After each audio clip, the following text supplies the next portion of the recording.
Alright guys, it's RC here again. Here to go over the difficult part of what might be plaguing you with the Fusion build. Some of you have your kits now. You don't need the stabilizers. Some of the racers have said the card runs just fine without them. I still prefer them. I think they give you a little bit more. But the issue with the stabilizer is obviously putting it in. Now, let me get a brush on the screen here so everybody can see what I'm talking about. The brush, if you can see, has a little notch on the bottom side that the stabilizer is supposed to ride in. Okay, so this little joyous piece of metal, which can be tricky, once you get used to it, it's not nearly as bad. Tweezers are almost a must. So for each side, it's going to go in on a different side, obviously. And it looks very easy just to slide it in there. And it is. It's very easy just to slide it in there.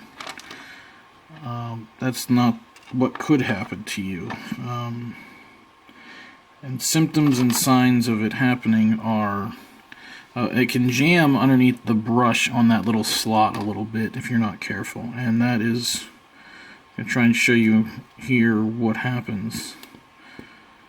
A lot of times it'll look like it's perfectly centered right there, and it's nice and free floating and it works fine. When you snap the spring on, however, what can and typically will happen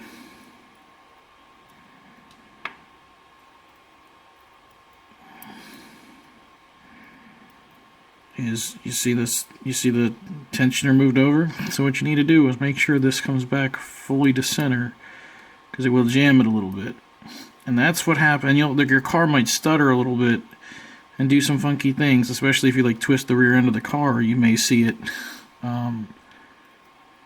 You may hear it just stall out, and that means that this thing is actually cocked and jamming in there. Now that it's back to center, it should be fine. I've built about 30 or 40 cars at this point. Every car that I make sure that this is back to center before I actually assemble it seems to work fine. All the cars that I forget to do this to, I take back apart, usually one side or the other, and have to work on. So there's a tiny little part. It does seem to help for me. I don't necessarily know if you need it yet. The jury's still out with other people getting their kits and stuff.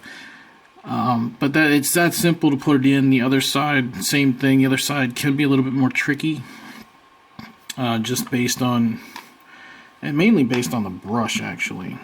And I'll show you why. The brush itself can...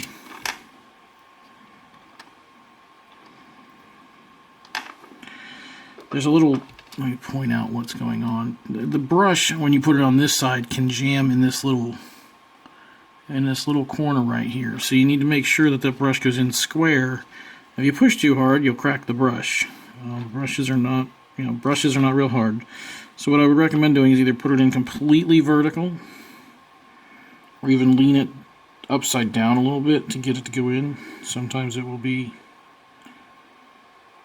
a little bit of a pain. I'm trying to actually get it to wedge on purpose here, so that way you can see what is happening.